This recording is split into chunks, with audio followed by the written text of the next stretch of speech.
wassalatu wassalamu ala Rasulillah wa ala alihi wa sahbihi wa mawalah wa la hawla wa la quwata illa billahi wa ba'du.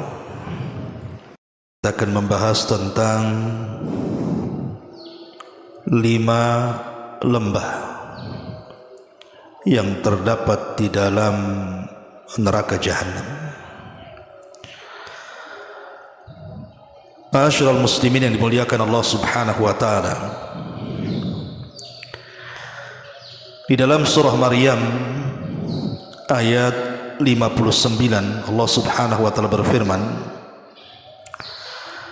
"Fa khalafa min ba'dihim khalfun adha'us salata wattaba'us syahawat fasawfa yalqawna ghayya."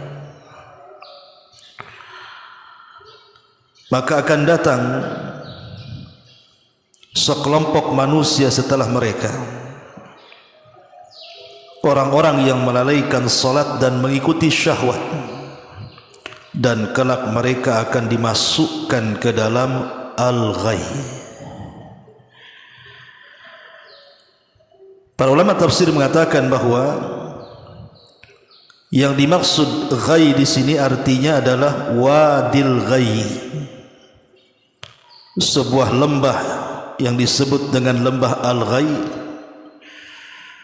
dan letaknya di dasar Jahannam. Yasta'idhu minhu Jahannam kulla yawmin min syiddati hararatihi. Dan neraka Jahannam selalu isti'adzah meminta perlindungan kepada Allah Azza wa Jal setiap hari dari kengerian lembah al-ghayy ini karena panas yang bersangatan. Ini yang pertama yang disebut dengan lembah al-ghayy. Yang kedua disebutkan dalam surah Al-Ma'un ayat yang keempat dan kelima, Allah mengatakan, "Fawailun lil musallin alladzina hum an salatihim sahun." Maka bagi mereka al-wail, bagi orang-orang yang melaksanakan salat, yaitu orang-orang yang dalam salat mereka lalai. Al-Imam Ibnu Utsaimin rahimahullahu taala ketika memberikan catatan kepada kalimat al-wail, kila dikatakan innaha ismu wadin fi jahannam. Itu adalah salah satu nama lembah di neraka Jahannam yang disebutkan para ulama tafsir yang lainnya syadidu al-qa'ri, yang sangat dalam, syadidun natani, yang sangat busuk, wa syadidu dhulmi, dan sangat gelap. Jadi lembah yang kedua Al-Quran menyebut dengan sebutan wail. Kemudian yang ketiga, lembah Jahannam itu disebutkan di dalam surah Al-Mudaththir ayat 42 dan seterusnya. Allah mengatakan, "Ma salakakum fi saqar qalu lam naku minal musallin." Apa yang membuat kalian masuk ke dalam saqar? Mereka mengatakan, karena dulu kami tidak pernah salat. Sebagian ahli tafsir mengatakan bahwa saqar adalah salah satu lembah dari lembah-lembah Jahannam. Dari sini sudah 3 kata dalam Quran yang menunjukkan adanya lembah di Jahannam. Pertama, al-ghayy, disebut lembah ghayy, dan itu disebutkan dalam surah Maryam 59. Yang kedua, lembah al-wail, dan itu banyak disebutkan dalam Al-Quran, salah satunya surah Al-Ma'un ayat 4. Kemudian yang ketiga, saqar, dan itu disebutkan dalam surah Al-Mudaththir ayat 42. Ini yang disepakati berdasarkan nas Quran. Adapun di sana ada lembah lain namanya Habhab. sebagaimana hadis yang diriwayatkan dari Muhammad ibn Wasi'. Dia mengatakan, aku masuk kepada Bilal ibn Abi Burdah, kemudian kukatakan, sesungguhnya bapakmu menceritakan kepadaku dari bapaknya dari Nabi SAW, inna fi jahannam wadiyan, sesungguhnya di neraka Jahannam itu ada lembah, yuqalu lahu habhab, yang disebut namanya sebagai habhab, yaskunuhu kullu jabbarin, di mana setiap orang-orang yang sombong akan menempatinya. Fa iyyaka an takuna minhum, maka hati-hati kalian jangan sampai seperti mereka. Tetapi sayang, hadis ini, maksudnya hadis lembah habhab ini, dilemahkan para ulama, walaupun dikeluarkan Imam Adz-Dzarimi dan juga Ibnu Abi Syaibah dalam musannafnya dan juga Hakim dalam mustadraknya, tetapi di dalamnya ada seorang rawi yang sangat lemah, namanya Azhar ibn Sinan al-Qurashi. Ulama menyatakan dhaif, orangnya lemah. Kemudian di sana juga ada nama lembah lain, namanya lembah Jubnul Hazan. Jubnul Hazan, sebagaimana riwayat dari Abu Hurairah radhiyallahu anhu, Nabi SAW mengatakan, ta'awwadzu billahi min Jubbil Hazani, berlindunglah kalian kepada Allah dari Jub al-Hazan. Sahabat mengatakan, apa Jub al-Hazan itu hai Rasul?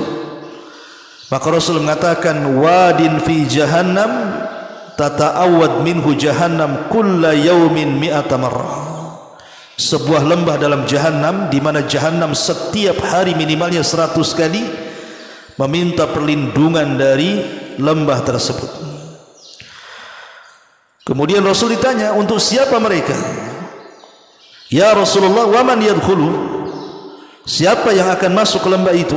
Maka Rasul mengatakan, al-qurra'una al-mura'una bi'a'malihim, pakar-pakar Quran yang ketika membaca Quran mereka melakukan riya.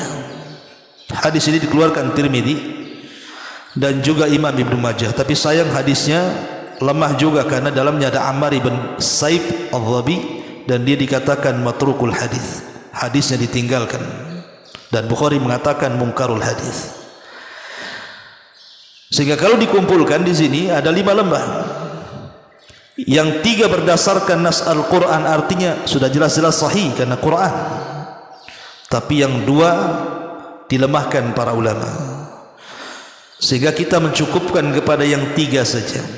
Yang kita imani, pertama lembah Al-Ghai, yang kedua lembah Al-Wail, dan yang ketiga lembah Saqar. Lalu untuk apa dan untuk siapa lembah itu? Ma'asyiral muslimin yang dimuliakan Allah Azza wa Jalla, Al-Quran banyak menyebutkan tentang para penghuni lembah-lembah itu. Di antaranya adalah Allah Subhanahu wa taala berfirman, wailun likulli affakin athim yasma'u ayatillahi tutla alaihi thumma yusirru mustakbiran ka'an lam yasma'ha fabashshirhu bi'adzabin alim. Lembah Wail bagi tiap-tiap yang banyak melakukan dusta dan kebanyakan dosa. Dia mendengar ayat-ayat Allah dibacakan kepadanya, kemudian dia tetap menyombongkan diri seakan-akan dia tidak mendengarnya, maka beri kabar gembira kepada mereka tentang azab yang pedih. Jadi kelompok yang pertama yang akan menghuni lembah Jahannam adalah orang-orang yang mereka mendustakan ayat-ayat Allah Subhanahu wa taala. Dibacakan ayat-ayat kepada mereka tapi mereka dustakan. Ingat, satu ayat didustakan itu sama dengan mendustakan semua ayat. Jadi kalau 30 juz itu satu ayat saja kita dustakan, maka itu sama dengan mendustakan satu Quran.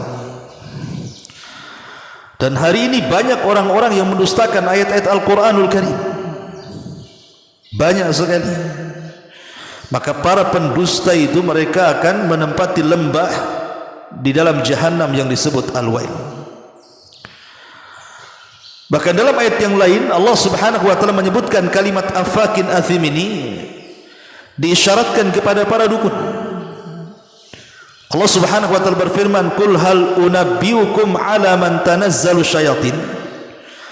Maukah kalian kuhabarkan tentang turunnya syaitan itu? Kalau turun ke bumi itu nemui siapa?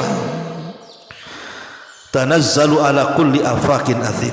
Setan itu akan turun kepada setiap para pendusta dan pendosa. Yulquna sam'a wa aktsaruhumul kadhibun. Kemudian mereka pun melemparkan apa yang mereka dengar dari langit, dan kebanyakan mereka adalah para pendusta. Maka lembah itu juga diperuntukkan untuk para dukun yang mereka berdusta dan mengambil dusta dari kalangan syaitan. Kemudian juga Allah Subhanahu wa taala mengatakan, wailun yauma idzin lil mukadzibin. Dalam surah Ar-Rahman, begitu juga surah Al-Mursalat, diulang-ulang kalimat wailun yauma idzin lil mukadzibin. Lembah wel pada hari itu bagi para pendusta. Maksudnya pendusta di sini siapa? Para pengingkar nikmat. Orang-orang yang suka mengingkari nikmat Allah Subhanahu wa taala, bagi mereka wail, lembah jahanam. Kemudian juga Allah mengatakan wailun likulli humazatin lumazah. Lembah wail bagi setiap humazah dan lumazah. Humazah dan lumazah ini artinya bagian daripada ghibah. Cuman bedanya kalau humazah dengan isyarat, kalau lumazah dengan lisan. Jadi orang berghibah walaupun dengan isyarat dalam rangka merendahkan orang itu termasuk humazah. Kalau dia melecehkan orang dan berghibah dengan lisannya maka disebut dengan lumazah. Humazah sendiri akan mendapatkan wadin fi jahannam, wail, dan lumazah sendiri akan mendapatkan wail sendiri. Jadi kalau dua-duanya berarti mendapatkan dua lembah itu, naudzubillah. Kemudian juga Allah mengatakan dalam ayat yang lain Al-Baqarahnya, fawailul lilladzina yaktubuna al-kitaba biaydihim thumma yaquluna hadza min indillah liyashtaru bihi thamanan qalila fawailul lahum mimma katabat aydihim wa wailul lahum mimma yaksibun. Lembah wail bagi orang-orang yang mereka menulis kitab dengan tangan-tangan mereka, kemudian mereka mengatakan ini datang dari Allah untuk memperjualkan dengan harga yang murah. Celaka bagi mereka terhadap apa yang mereka catat, dan celaka bagi mereka terhadap apa yang mereka usahakan. Maka ini juga orang-orang yang mereka menyembunyikan kebenaran atau mengklaim sesuatu yang bukan dari Allah, dia katakan dari Allah, maka bagi mereka wail. Termasuk juga orang-orang yang menyebarkan hadis maudhu, hadis-hadis palsu. Mereka mengatakan datang dari Nabi padahal bukan dari Nabi, bagi mereka wail. Dan ingat, setiap dosa yang dimulai dengan kalimat wailun, maka dosa itu dipastikan dosa besar. Setiap dosa yang dimulai dengan kalimat wailun, maka dosa itu dosa besar. Kalau antum dapati dalam Quran Allah menyebut kalimat dosa sebelumnya Allah katakan wail, wail, wail, berarti dosa itu besar. Karena definisi dosa besar itu adalah dosa yang ada ancaman di akhirat dengan neraka, dengan lembah, dengan siksa, ataupun ancaman di dunia dengan hukum hudud, potong tangan, rajam, cambuk, dan yang semacamnya. Kemudian juga Allah Subhanahu wa taala mengatakan, fa khalafa min ba'dihim khalfun adha'us salata wattaba'us syahwat. Allah juga mengatakan masih dalam wail, wailun lil mutaffifin. Lembah wail bagi para mutaffif. Mutaffif itu diambil dari kata-kata tatfif. Tatfif itu artinya mengurang-urang, baik banyak ataupun sedikit. Dan surah Al-Mutaffif ini turun kepada Yahudi yang ada di kota Madinah. Jadi Rasul ketika pasca hijrah dari Mekah ke Madinah, banyak terjadi kecurangan di kota Madinah itu, karena perekonomian dipegang orang Yahudi ketika itu, khususnya Yahudi Bani Quraisy. Mereka suka mengurang-urang takaran, timbangan, meteran, dan yang semacamnya. Intinya curang dalam dagang. Maka turunlah kalimat atau ayat Al-Quran, wailun lil mutaffifin. Lembah wail bagi para mutaffif. yang suka mengurang-urang takaran dan timbangan. Artinya orang-orang yang curang dalam dagang, maka mereka terancam. Subhanallah ya, sering saya katakan sama antum, mengurang takaran dan timbangan atau meteran itu tidak banyak. Kalau kain 1 meter antum kurangi 5 cm, itu kan tidak banyak 5 cm. Untuk apa kain 5 cm? Ya untuk tali jenazah aja lah 5 cm itu. Untuk apa? 5 cm tidak ada gunanya. Dibuat celana tak bisa, dibuat baju tak bisa. Untuk apa 5 cm? Untuk tali saja. Tapi kenapa kemudian Allah Subhanahu wa taala sampai mengancam dengan kalimat wail? Coba kan. Kain yang tidak berguna yang dikurangi itu rupanya menjadi ancaman bagi dia lembah jahanam. Karena orang yang membeli kain itu kita tidak tahu. Apakah yang membelinya itu fakir miskin? Apakah yang membelinya itu anak yatim? Ataukah yang membelinya itu orang kaya dan begitu seterusnya? Kalau yang membelinya itu fakir miskin, berarti kita mengambil hak fakir miskin. Kalau yang membeli anak yatim, berarti kita mengambil hak anak yatim. Kalau pembelinya orang kaya, berarti kita mencuri dari dia. Itu yang kemudian kenapa hukumannya wailun. Ataupun orang yang ngurang-ngurang takaran, diketoknya tuh takaran itu biar dengok ke atas. Jadi kalau diisi tak penuh kan. Sekarang kalau umpamanya beli buah 1 kilo, antum ambil 2-3 buah jeruk, itu enggak mengenyangkan. Tapi sekali lagi lihat ancamannya, wailun, lembah jahanam bagi orang-orang yang takfif ini. Tapi di masyarakat kita, masya Allah, kalau tidak curang itu kayaknya kurang untung katanya. Pada rizki itu sudah ditetapkan. Anda mau curang, Anda mau jujur, dapatnya sama. Karena rizki itu sudah ditentukan di Lauhil Mahfuz. Tidak perlu curang lagi, apa mau dicurangi? Ini juga diantara lembah wel bagi mereka. Kemudian lembah ghai. Allah Subhanahu wa taala mengatakan fa khalafa min ba'dihim khalfun adha'us salata wattaba'us syahwat fasawfa yalqawna ghayya. Akan datang sekelompok orang setelah mereka yang mereka melalaikan salat dan mengikuti syahwat, dan mereka akan dimasukkan ke dalam lembah al-ghai. Ulama mengatakan seperti yang diriwayatkan Ibnu Mas'ud radhiyallahu an, maksudnya melalaikan salat di sini adalah mereka mengakhir-akhirkan waktunya. La yusalli dhuhra hatta ya'ti al-asra wal asra hatta taghrub asy-syams. Dia tidak langsung zuhur sampai nunggu asar baru salat. Dia tidak salat asar nunggu terbenam matahari. Itu namanya mengakhir-akhirkan waktu. Bagi mereka al-ghai. Dan yang terakhir adalah lembah Saqar. Untuk siapa lembah Saqar ini? Maka Quran sendiri yang mengatakan ma salakakum fi Saqar. Kenapa kalian bisa masuk ke neraka Saqar? Ke lembah Saqar itu kenapa? Qalu lam nakum minal musallin. Yang pertama, kami tidak pernah salat. Orang-orang yang tidak pernah salat, mereka terancam dengan lembah Saqar. Yang kedua, walam nakunut imul miskin, tidak punya perhatian kepada orang miskin. Maka juga orang-orang yang tidak pernah perhatian kepada fuqara wal masakin, Allah ancam dengan lembah Saqar. Wa kunna nakhudhu ma'al khaidin. Yang ketiga, wa kunna nakhudhu ma'al khaidin, dan kami kemudian bermain-main bersama orang-orang yang khaid, yang rusak. Ada yang mengatakan bahwa mereka adalah orang-orang yang taklid kepada keburukan, dan mereka tidak pernah mengikuti kebaikan. Apapun keburukan diikutinya, tapi kebaikan ditinggalkannya. Wa kunna nukadzibu biyaumiddin, dan kami mendustakan hari kebangkitan. Artinya mendustakan kematian, mendustakan hari kiamat, mendustakan alam kubur, mendustakan proses perjalanan setelah kematian, dan begitu seterusnya. Maka Allah ancam dengan Saqar. Hatta ya'tiyakal yakin, hatta atanal yakin, sampai datang kepada kita kematian. Inilah diantara para penghuni lembah-lembah jahanam. Saya ulangi bahwa lembah jahanam ada 3. Pertama al-ghai, yang kedua wail, dan yang ketiga Saqar. Adapun lembah habhab yang disebutkan dalam hadis yang tadi saya sebutkan, yang dikeluarkan Imam Darimi, dilemahkan para ulama.